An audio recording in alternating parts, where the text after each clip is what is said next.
Кандай жаткансың? Мен сурап атам, кимсиңер деп атам. Мен журналистмин деп атам. Өчүрчү жолдан, чыгарчы муну. Өчүрбөй.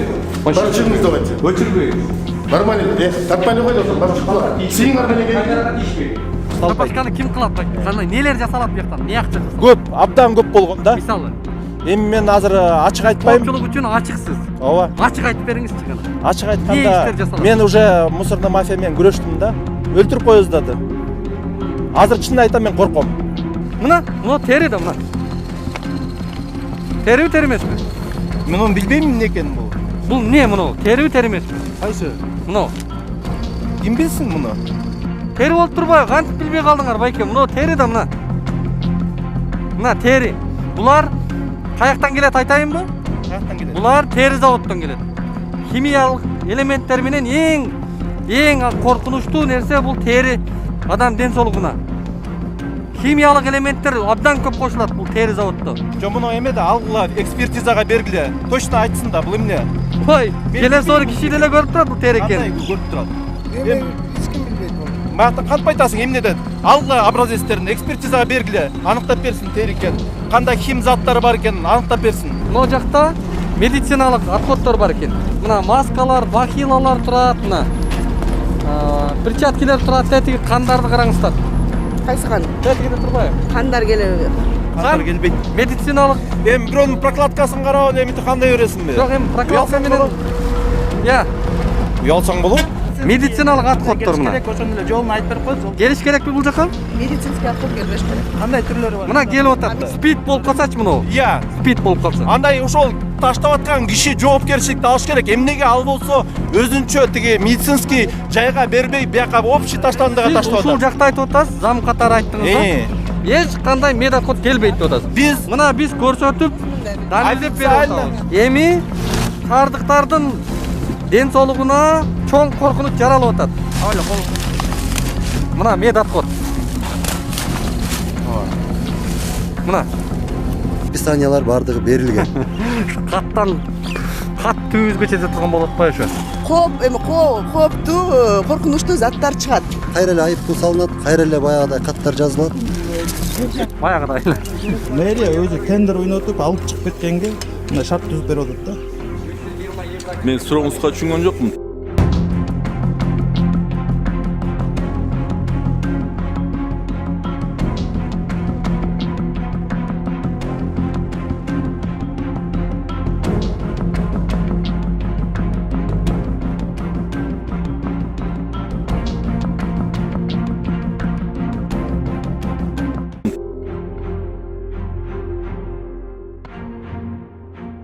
Москвадагы мекендештерге жарыя, алыстагы боордоштор. Сиздер үчүн Ваш стоматолог клиникасында сонун мүмкүнчүлүк түзүлгөн. Дареги Лухмановская метросу, Светоозерская көчөсү 32. Медициналык борбордо стоматологияда бардык кызматтар көрсөтүлөт. Терапия, гинекология, урология бөлүмдөрү, анализ тапшыруу, УЗИ. Саат 9-дан 21:00-гө чейин жума бою дем алышсыз кызмат көрсөтөт. Ваш стоматолог заманбап жабдууларды орнотуп, тажрыйбалуу такшалган дарыгерлерди гана ишке алган. Улукбектин катталуучуларына атайын акция жана арзандатуулар каралган. Клиниканын стоматологиясында 20% акция, рентген жана консультация акысыз, ишемби күнү УЗИ акысыз, ал эми жекшемби күнү терапевттин кабыл алуулары акысыз. Ваш стоматолог сиздин ден соолугуңуздун сакчылыгында.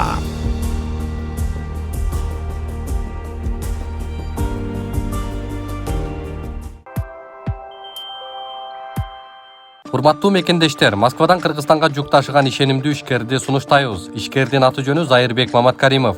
12 жылдан бери профессионал иш алып барган командасы аманатка кыянаттык кылышпайт. Жүктү Москванын бардык жеринен алып кете алат. Алган жүктү Кыргызстандын бардык облустарына аман эсен жеткирүүгө кепилдик берет. Кыргызстанга жумасына 2 машина жиберилет. Жүк баасы көлөмүнө жараша ыңгайлуу баада 500 рубльдан өйдө бааланат. Дареги Нижегородское метросу, Перовское шоссе 9, строение 7. Байланыш телефону +89 26 778 70 70 704 70 70 21. Бүгүнкү күндө шаарыбыздагы жеке менчик жана мамлекеттик ооруканалардан чыгып жаткан таштандылар эч кандай утилизацияга кетпестен дал ушундай тазалыктын машиналары менен келип төгүлүп атат. Тилекке каршы бул жакта ушундай биздин мекендештерибиз каражат таап үй бүлөс багуу үчүн бул жакта ушундай жанагындай бутылкаларды, бөтөлкөлөрдү чогултуп, картондорду чогултуп, тиешелүү ушул фирмаларга өткөзүп берет экен. Бирок ошол жагдайда жанагындай оорулуулар жукпайт, ошолордогу жанагы шприцтин инелери сайылбайт же. Салам алейкум. Салам алейкум. Бул каяктан келди байке? Ya. Siz mi şoför? Ha, siz alıp geldiniz mi? Gündeli alıp gelesiniz mi? Yok, birinci oldu. Ha, bugün birinci mi? Бул жакта эң кооптуусу азыр жыты ушунчалык коркунучтуу, аябай ачуу тийип атат. Чыдоого мүмкүн эмес. Мына урматтуу көрөрмандар, көрсөңүздөр мына. Бул жакта мына азыр кармап эле коелу. Мына медициналык мекемелерден келген дарылар, шприцтер, мына көрүп атасыздар. Желим бөтөлкөлөрдү, башкаларды мындай бир чогултуп атышат, кардондорду. Ошол эле учурда бул оорулар, шприцтин инелери бул кишилерге сайылып калса же башка ушундай бир улануу менен атайын бизге бир мамлекетибизге, элибизге коопсуздугунан коркунуч жаратып аткан жагдай десек болот да. Байкелер, бир суроода могу жакта азыр шприц жана больницадан келген каражаттарды колуңуздарга сайылып калып мына коркунучтуу коркпойсуздарбы байке? Бул жакта нелерди чогултасыздар өз көйүнчө? Буяктабы? Буякта ушинтип макроска, бутылка, нерселерди. Мышыктын могунан башкасын чогултабыз иши кылып. Мышыктын могунан башкасын? Ооба, могу ушу менен жамбагабыз. Мына бул кадимки ушул ооруканадан алынган каражат. Кайсы ооруканадан келгени дагы белгисиз.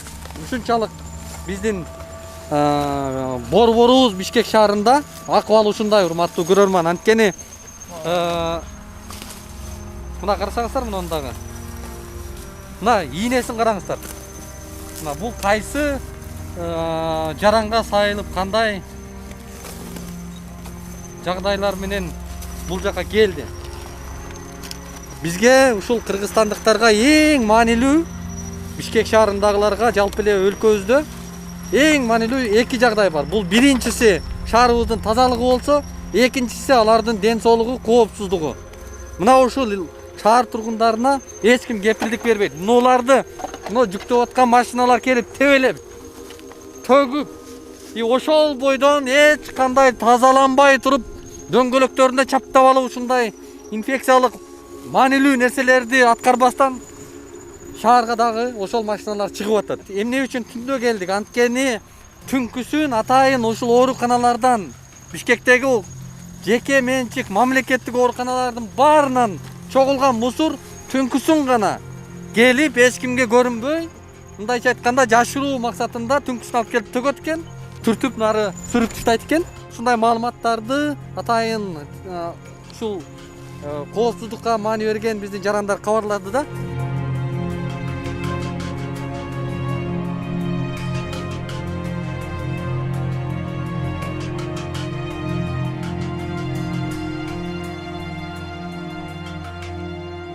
Экологтор анан кандай болуп калат? Азыр сиздерде кимдер келди? Биздерде мен атым Асель Асанбековна, министерстводан келдик. Бул биздин сотрудниктер Айсалкын, Медет, Алымбек үчөөбүз, төртөөбүз келдик. Эми жүрүңүздөр мындай көрөлү да барып, кандай болуп атат, эмне болуп атат, процессти өзүңүздөр байкап айтасыздар да. Химиялык аткоттор, мед аткоттор, жалпы эле ушул жалпы кайсыл аткоттор зыян, швейный аткоттор бул кандай? Ошолорду айтып берсеңиздер жүрүңүздөр. Эмне заттар бул жактан чыгат, экологиялык коркунучтуу? Ар кандай атмосфералык воздухка, абага ар кандай коркунучтуу фуран аралашкан, ар кандай эми мен химик эмесмин, кооптуу, коркунучтуу заттар чыгат. Мисалы? Аны деген точно айтып берет тиги эмелер. Инспекция билет турбайбы бу? Инспекцияда иштесеңиз билесиз да. Эмне коркунучтуу зат бул жерден бөлүнүп чыгат? Бул жерден кандай заттар бөлүнүп чыгат? Алымбек, инспекциядан. Бул экология инспекциясына мен именно экология бөлүмүнө күзүндө эле келдим. Күзүндө келгенден кийин бир сыра келип көрүп кеткенбиз. Буга чейин кандай иштер Жок, эмне көйгөй чыгат сиз билесиз да негизи. Мен айтып бербейин, азыр. Тиешелүү адистерден сурайлы. кандай именно заттар бөлүнүп чыгат экенин мен азыр айта албайм да. Инспекцияда иштейсиз өзүңүз. Ооба. Эмнеге келдиңиз анда буяка? Сизге айтып бербейинби? Сиз айтып бериңиз анда. Бул жерде Медет менин атым. Бишкек шаары Анарбек уулу. Медет Бишкек шаары боюнча управленияда. Бул жерде толук күйбөй пластик жана уулуу химиялык кошулмалар, оксид азот, оксид углерод, бул кислород жетпей күйүп атпайбы, тлеет деп коет го. Ошондуктан бул основном жанагы оксид, андан башка мына пластик күйүп атат. Пластик күйгөндө эми жанагы бензопирен дегенге окшогон аябай көп уулуу заттар чыгат бу жерденчи. Эми анын баарын эсептеп мындай списокто эми чындап айткандачы бул жакта мына бул открытый огонь эмес да, открытый ачык от эмес. Ачык от болуп газ менен кошулчу тлеет этип мына кислород жетпегенде ошондо жана СО, НО деген азоттун оксиди, кычкылтектин оксиди ушундайлардын баары бөлүнүп чыгат бу жерден. Адамдын ден соолугуна зыян. Андан башка мына пластик күйүп атат, мына могу жердин баары пластик жатып атат. Мунун баары күйгөндө пластиктен көптөгөн уже жанагы СО немелер биздин организмди канга неметип улантса, бул жакта жана рак вызывающий канцероген деп коет го, канцерогенный абага бөлүнүп чыгат, канцерогенный веществолор. Бир топ мына аныктамасын айтып бердиңиз да, бул жакта ушундай көйгөйлөр бар экен. Анан өзүңүздүн мына бул жакка келгенде кандай форма менен келиш керек негизи? Бул жака ушундай форма менен келиш керек. Мына ушундай ошо атап өткөн зыяндуу заттар ушул формага туура келеби? Эми бизде баягы защитный костюмду айтып атасызбы? Защитный костюм эми бизде андай костюмдар бизде ушу неме менен гражданский кийим менен эле келебиз, колдон келсе ботс немелерди кийип алабыз. Мына келсеңиздер буяка. Мына могу жакта медициналык отходдор бар экен.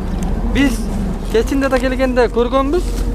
Мына маскалар, бахилалар турат, мына перчаткилер турат, тетиги кандарды караңыздар. Кайсы кан? Тетигиде турбайбы? Кандар келеби? Кандар келбейт. Медициналык. Эми бирөөнүн прокладкасын карап эле эмитип кандай бересиңби? Жок, эми прокладка менен. Уялсаң болот. Келбейби бул жака? Кана, медотходдор келбейби? медотходко бизге запрещено. Анда биз аларды далилдеп көрсөтүп беребиз анда. Эгерде медотход келсе, биз фиксировать этип СИ менен тазалыкка эметебиз. Могу жерлерден бизге келди деп. Медициналык отходдор мына. Ошондо эле жолун айтып берип коет. Келиш керекпи бул жака? Медицинский отход келбеш керек. Кандай түрлөрү бар? Мына келип атат. Эмне үчүн силер медиктерди ызабайсыңар? Жок. Эмне үчүн санитарлык надзорду кошуп алып келген жоксуңар? Алар болек. Аларга дагы барабыз, биз барабыз аларгачы. Муну любой киши таштап салса болот. Үйдөн укол алды, мусор менен кошо таштап салды. Спид болуп калсачы муну? Спид болуп калса. Андай ошол таштап аткан киши жоопкерчиликти алыш керек. Эмнеге ал болсо өзүнчө тиги медицинский жайга бербей, бияка общий таштандыга таштап атат. Ушул жакта айтып атасыз, зам катары айттыңыз да. Эч кандай медотход келбейт деп атасыз. Биз көрсөтүп, далилдеп берип атабыз. Биз официально кабыл албайбыз. Договор түзбөйбүз. Эми шаардыктардын ден соолугуна чоң коркунуч жаралып атат. Не болот эми? Эмне коркунуч айтыңыз. Мына. Мына ачыңыздар мына. Мына медотход. Мына. Муну ким таштады? Мына маселе. Мына келбейт деп атасыз, мына. Жок, келбегенде биз официально кабыл албайбыз. Мына карагыла муну. Ийне. Мына. Муну карагыла. Кан. Мындан башка дагы не далилдер керек мына? Муну ким ыргытты? Мына маселе. Муну ким ыргытат? Элестетсеңер, шуну ким ыргытат? Ким ыргытат? Бир жөнөкөй киши ыргытабы? Муну больницадан ыргытып атат. Жок, муну больницаданбы? Больницадан ким чогултуп атат? Частный клиникабы? Ошо ыргытып аткан адам жоопкерчиликти. Мына дарылар, мына. Силер неге аны жоопко тартпайсыңар? Мына. Биз ар бир мусорду чечиш керекпизби? иә Сіздерге Мына. келіп отқан көйгөйді білмейді екенсіздер сіз. біз көйгөйді прекрасно білеміз ан үчүн мусор Мына, мынау қанды қарағыла, мына. жолы арыз жаздыңар. Бұл немен орған? Мо бойынша. Иә. бұл бойынша мен болса Жолдаш Адил мырза, мына немен орған білесіз бе? жоқ орғанда мұны мен таштадым ба Мұны сіз таштабашыңыз керек. Бұл жаққа келмеш керек тағы. жоқ келбегенде Сайдырат да Қана ушуну үйден сайдырабай мындай. Улукбек бизге мусорный баккачы керек болсо адамдын жанагындай мүчөлөнгөн эмелер келет аны биз текшериш керекпизби Жоқ. Жоқ. жок ачык эле суроо Келіңіздер, мындай эме түшүндүрүп берип коюңуздар. Медицинский отходдор утилизацияга кетиш керек. Мындай все болду. Ошондой айтып берип коюңуз, келиңиз. Бияка туруп. Қаяққа кетіш керек? медицинский отходдор оның бары Мына келсеңіз бе? Мына көріңіздер мынаны. Медицинский отходдор деп туруп айтып берип коюңуз. медициналык таштандылар булар общий момундай твердый бутовый отходдордун арасына аралашпаш керек, өзүнчө переработкага кетиш керек, өзүнчө утилизация болуш керек булар. Момундай шприцтер автоклавирование болуп, жана инелер өзүнчө бөлүнүп, тиги желимдер өздөрүнчө бөлүнүп, булар жанагы нейтрализация болуп, жанагы коопсуз абалга келип туруп, анан өзүнчө сакталып, өзүнчө жанагындай эмеси өтүп кеткен, сроктору өтүп кеткен дарылар болсо, андайлар болсо, булар комиссионно, по-моему, булар трамбовать эткенге азыр кылышат болуш керек э. Врачтар менен чогуу комиссионно булар мондай медотходдор Кайсы жерде кылат ошону? Ушу свалкадан эле кылышат. Каеринде? свалкадан кылбайт бул специализированный компаниялар бар алар болсо мед учреждениялар менен өзүнчө договор түзөт мед отходдордун баарын алып чыгат да бирок могуну общий мусорго ыргыткан клиникабы частный клиникабы жеке инсанбы булга албосо анын мойнунда да жолу арыз жаздыңыздар ушуга. кайсы боюнча Мындай ситуация боюнча. мындай ситуациялар биздики азыр любой мусор көп батарейкалар келет люминесценттүү лампалар Канча арыз жаздыңар? кимге жазыш керекмин Иә. кимге жазыш керек Эми тердирсе болот да, мына мо кагазынан эле. Азыр телефон номерлери жүрөт, сүрөттөрү жүрөт. Мен болсом мону жөн эле таап бармакмын да кайсы эме. Мына номерге чалып кырсаң. Мына номерге. Кайсы больницага жаттыңыз эле депчи. Сиз жакында эле кайсы больницага жаттыңыз байке? Иштейсиз. Мен немеге жатканда националыйга. Улуттук госпиталгабы? Ооба. Эмне болуп оорудуңуз эле байке? Эндокринологиядан. Кандай дейсиз? Эндокринологиядан. Эндокринология. Үйдөн келбепти. мына муну сиз таптыңыз да туурабы азыр таап туруп правоохранительный органдарга заявление жазыңыз Неге жазабыз? сиз таптыңыз ушуну Кандай Сиз Могу таптыңыз жерде да. турбайбы, мусорда турбайбы? мусорда көп Муну нерсени үйдөн тапса алып болот биз ар бир мусорду челбейбиз да пакеттин ичинде эмне бар экен мына сиз обнаружили вы теперь обязаны Жок, биз чагылдырып берип атабыз. Эми сиз ушуну зам катары тийиштүү чара. мага бул кереги жок зачем мага телефон ал мен азыр мен перчаткам жок ал жерде эмнелер бар эмне кармаш Көрдүңүзбү байке? Көрдүңүзбү? Мындай болуп атпайбы маселе? Сүрөткө тарта албайсызбы? жок аны сиз тартып туруп мага берип WhatsApp'тан жөнөтүңүз Мындан таап аласыз.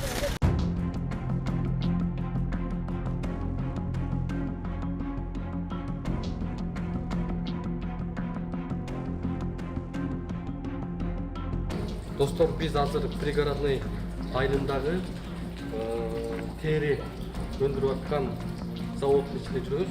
Бул химиялык кошулмалар менен бул заводдун ичинде ушундай оборудованиялар бар экен. Мунун аркасындагы терини салып, химиялык кошулмаларды кошуп, яны айландырып жуудурат экен, теринин кылдарын жанагындай терини тазалайт экен мындайча айткандачы. Анан ошол жактагы саркынды суулар дал ушундай болуп, мындай өзүңүздөр көрүп тургандай болуп агып. Анан бул суу каяка кеткени, кайсы жактан чыгары чоң табышмак белгисиз бойдон калууда. Анткени бул жактагы кошулмалар, териге кошулган химиялык заттар бул биринчиден ошо тазаланып, атайын обработкадан өтүп, андан кийин канализацияга кетиши керек эле да. Бирок тилекке каршы азыр бизге ошону көрсөтүп бере турган адамдар жок. Бул жакта жанагындай бир адамдардын ден соолугуна баягы бул пригородный айылына келсеңиздер, запах ушунчалык бир ачуу жыттар, көз ачтырган жыттар дал ушундай ишмердүүлүктүн натыйжасында пайда болуп жаткандай элес калтырууда да.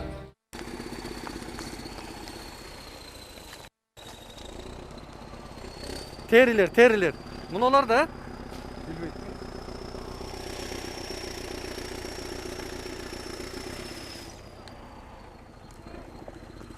Мына могу терилер мына ушул жакка төгүлөт экен. Кече көрсөткөн да ушул тарапта. Бүгүн сүрдүрүп коюштур. Жөн эле кур сүйлөбөңүз, көрсөтүңүз.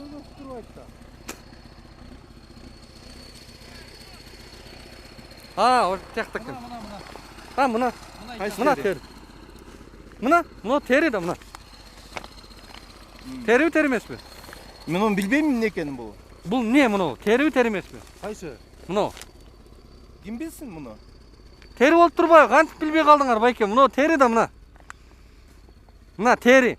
Булар каяктан келет айтайынбы? Каяктан келет? Булар тери заводтон келет. Химиялык элементтер менен эң коркунучтуу нерсе бул тери завод. Адам ден соолугуна. Химиялык элементтер абдан көп кошулат бул тери заводдо. Мына ушул көрүнүш. Биз официалдуу тери албайбыз. Жок, официальный деген жокпуз. Факт мына. Жо муну эме да алгыла, экспертизага бергиле. Точно айтсын да, бул эмне? Ой, желесор киши деле көрүп турат бул тери экенин. Кандай көрүп турат? Мата мусор эмне гана жок. Мына тери. Ошонун образецтерин алгыла, экспертизага бергиле, анан точно тери деп айтып чыксын. Жок, бул тери болуп турбайбы? Көрүнүп турбайбы? Каяктан көрүп, мунун ичинде эмне деп айта аласың? Эмне ма? Жок, мына Териби, жемнеби. мына тери мына. Эми эч ким билбейт муну. Маяктан кантип айтасың эмнеден? Алгыла образецтерин экспертизага бергиле, аныктап берсин тери экен. Кандай хим заттары бар экенин аныктап берсин. Эми ал сиздердин өзүңүздөрдүн жоопкерчилик, өзүңүздөрдүн уят байке. Биздин жоопкерчилик Мына официально. тери так Эч турат. кандай тери албайбыз биз.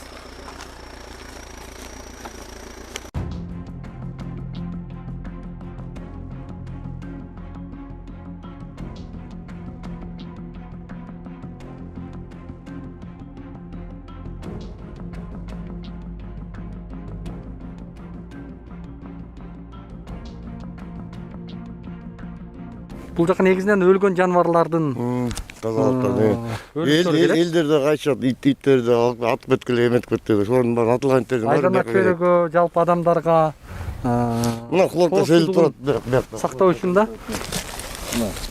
Келиңиз. Хлорка сезилип. Тартсаңыз мына. Эми мындай кылалы да. Бул жакта ким билет? Эң күчтүү билген ким? Сиз өзүңүз байке, мына иттер турат. Эми чу дегенде эле ушунун Озуна эле азыр мындай кылалы. Токтоп туруңуз байке, ушул жерде эле.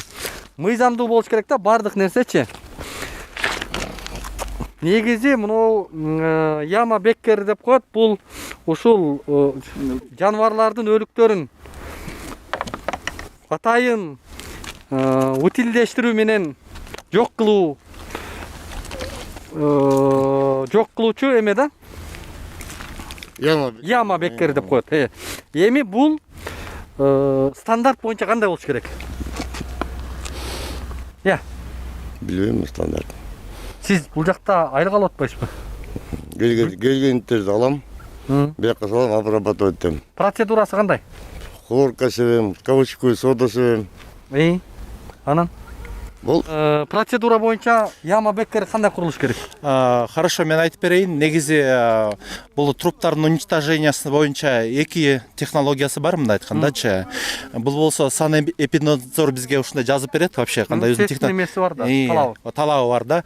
Бул жерге бетонный ушундай эме болуш керек, жана жай ичинечи.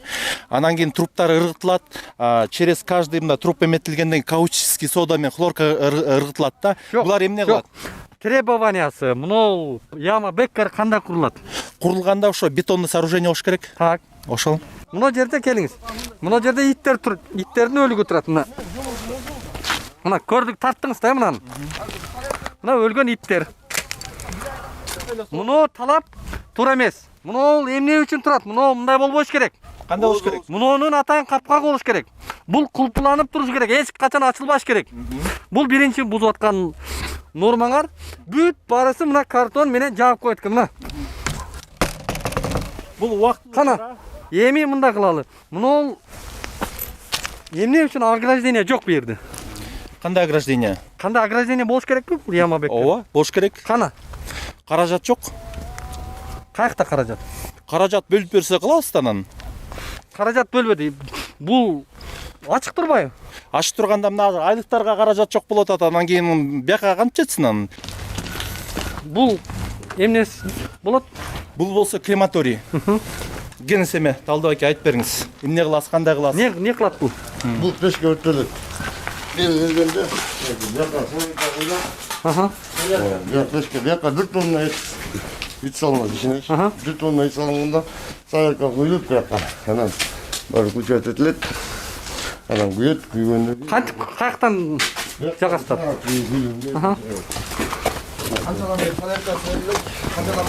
Бул күл каяка кетет? Мына күлдү тартсаңыз? Ямага ичине төгүлөт. Каяка төктүңүздөр бул күлдү? Яма бекерге. Акыркы жолу качан жактыңыздар байке? 1 ай мурун. Келиңиз. Акыркы жолу качан жагылган? 1 ай мурун жагылган. 1 ай мурун, а? 1 айдан бери иттер эмне болду? Ямага салынат. Останкалар бияктан өрттөлүп, бияктан только гүл эле чыгат да. Ошо гүлдү могу тачкага салып алып туруп яма бекинин ичине төгүлөт. Конечно, өрттөгөн кымбатыраак. Бир заправка кылганда 280 литр ГСМ кетет да. 280 литрин кеминде азыркы алганда где-то бир 17-18 миң сом кетет да. Конечно, арзаныраак яма бекери да. Каучический сода, хлорка аласың, засыпаешь, ал түшүп кемите берет да. Бирок ал жери мына жетишпей калганда Ачык турбайбы ал жактар жанагындай? мен силерге айтып атам, каражат бөлүнсө аны да жабабыз. Каражат бөлүндү да ошолорду салгыла деп. Качан бөлүндү? Ошону салып атпайсыздар. Азыр ошо каражат болсо мына балдардын баарына азыр айлык төлөмөкпүз да. Факт айтып атат да бул жерде баягы чума болуп ооруган тооктор алып келип туруп ушул жерден күйгүзүлбөй эле, бирок ошол 15 миңден төлөп берген немеге күйгүзгөнгө. Бардыгы чума болуп ооруган тооктор ошол ямага таштап атасыздар да, күйгүзбөй эле. Аны билбейт экен. Мен иштеген убакта андай болгон эмес. Ушул сиз эме моменттер боюнча айтайын да. Юхань деген шаарды билесизби? Юханьды билесизби? Юхань Кытайда шаар. Эмнеси менен белгилүү? Айта бериңиз. Ошол Юхань ушул жанакы ямалар жакынкы арада жылдарда Кыргызстандын Юхани болот деп мындай. Андай факты болсо, андай фактыны ким көрсө, эме кылса, пожалуйста, барып тийиштүү органдарга заявленияларын жазсын, аны териштирсин. Мен убагымда андай болгон эмес. Ошондо оорулуу жаныбарлардын денелери, мед отходдор боюнча, хим отходдор боюнча сиздерге канча жолу кайрылуу түштү? Бизге мына сотрудниктерибизден хим отход келди, же мед отход төгүп келди деп бир да кайрылуу болду элек да. Мен иштеген убагымдачы, балким мага чейин болгондур.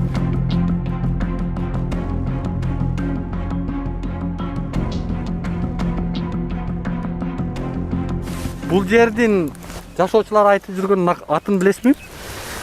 Кайсы жердин? Ушул жердин. Кола деппи?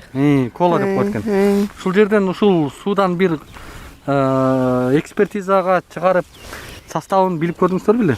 Экспертиза алышкан ооба. Былтыр по-моему алышкан. Протоколдук анализдери бар. Мен азыр так айта албайм, эми кайсы заттар, бирок алынган. Эмне экен? Зыяндуу заттар бар деп чыккан ооба.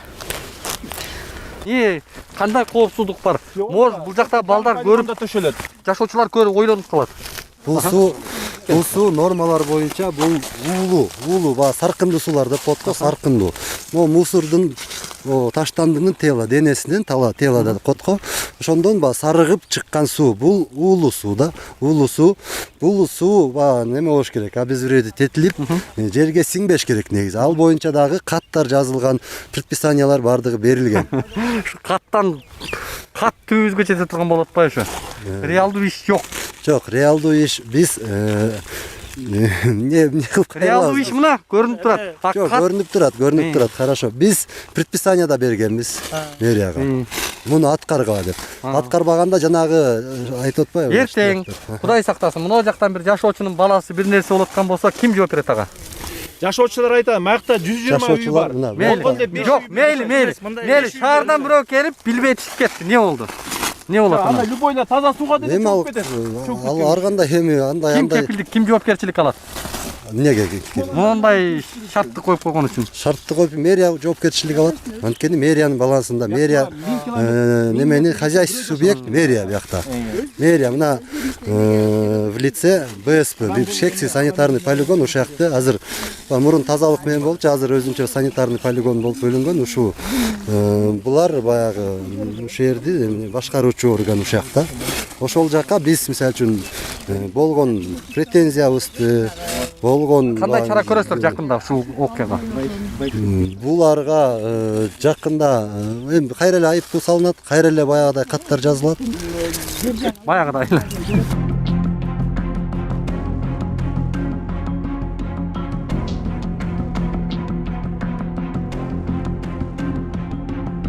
Турганга деп уруксат алдык. Эң сонун тап деп айтам да. Бир суроодо мына санитардык нормалар сакталып атабы бул жакта? Санитардык нормалар, чын айтканда маны санитарный инспекция айта албаса мен специалист эмесмин ал жагынанчы. Башка журналисттерге сөз бербейлиби? Жок, азыр бул жерден бир-эки жагдайды түшүнүп алалы да. Сиздер бүттүңүздөрбү? Мына Ким бүттү? ушул здание. Ким бүтсө эме алалы. Жок, ушул мен жооп берип койдум. Мусорный полигондон эмнеге мэрия мусорду алып чыгып кеткенге эме тендер ойнотуп атасыңар. Бuyakta бир четинен көрүп атабыз, зараженный товарлар бүт мусор келип атат. Ошону мэрия өзү тендер ойнотуп алып чыгып кеткенге мындай шарт түзүп берип атат да. Мен сурооңузга түшүнгөн жокмун. Тендер эмес, мусордун баары келип атат да бияка. Жок, келип атат. Чыгарып кеткенге сиздер тендер ойнотуп, азыр бир компания үстүндө иштеп атпай, алып чыгып кеткенге. Аны мэр эмес, аны эме Бишкек санитардык полигон жетекчиси. Жок, сиз вице-мэр ушул ЖКХны карайсыз да. Жок, ал жакта. Мактабыңызды. Мактабыңызды, жакшы кетпей. Маектешип алабыз сизди. Мактабыңызды. Биз эме өзүңүз мындай оюңузду айтып койсоңуз, мейли мусорный полигон ойнотуп коюптур, бирок ушул азыркы эпидемиолог кырдаалда ушундай тендер ойнотуп мэрия өзү мусорду кайра артка алып чыга бергиле деген туура ишпи? Сиз ушуну жетектейсиз го мэрияда. Мусорду алып чыга бер деген кандай, чото түшүнбөй атам. Мусор токтоп турсуңуз бир секунд. Жок, жүрүңүз, басалым да, басып эле эметеличи. Мэрия өзү тендер ойнотуп бир компаниянын колуна берип атат. Мэрия эмес, ага мэрия тийише албайт. Бул хозрасчетный компания. Хозрасчетный болгондо при мэрияда турабы? Предприятие хозрасчетный, ооба. Мэриянын алдында иштеген компания болуп кеткен, мурунда болуп келген, аз деле ошондой экен. Эмнеге ал ошончо товарларды артка алып чыгып кеткенге санитарный полигондон без обработки жанагындай ооруларды кошуп туруп күнүнө 1000 тонна кирсе 300 тонна обратно чыгат экен да. 300 тонна кайра шаарга кетип атат. Ошого жооп берип коюңузчу.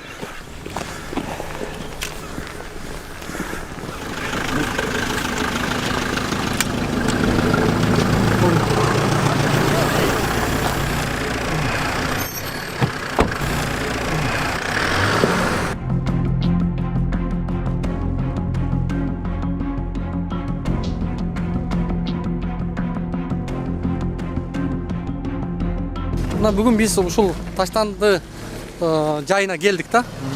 Бизге азыр кайсы жерден диз барьерден машинабызды өткөзүп, дөңгөлөктөрдү тазалап, мындайча айтканда шаарга бир инфекциялык коркунучтан алыс жагдайды жаратып кетебиз. Азыр биринчи тиги жумушчулардын айлыгын төлөп алалы, анан биякты кылабыз. Азыр шаардыктарга мына мусорный машиналардын баары чыгып атпайбы?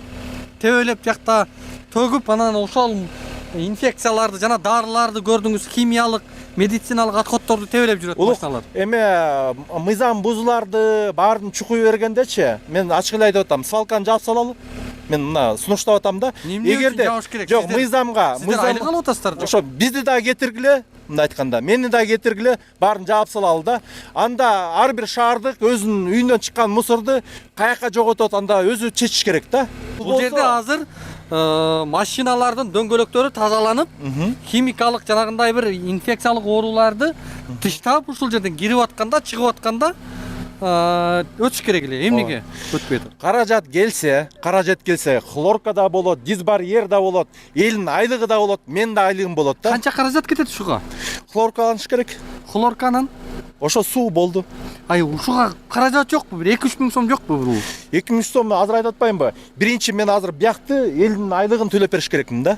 Эң биринчи. Азыр ар бир тыйын саналуу. Мына урматтуу көрөрмандар, өзүңүздөр көрдүңүздөр, мэрияда каражат жок экен, мэрияда акча жок экен, ошондуктан мындай инфекциялык коркунучтар шаарга түзүлө кетип баратат.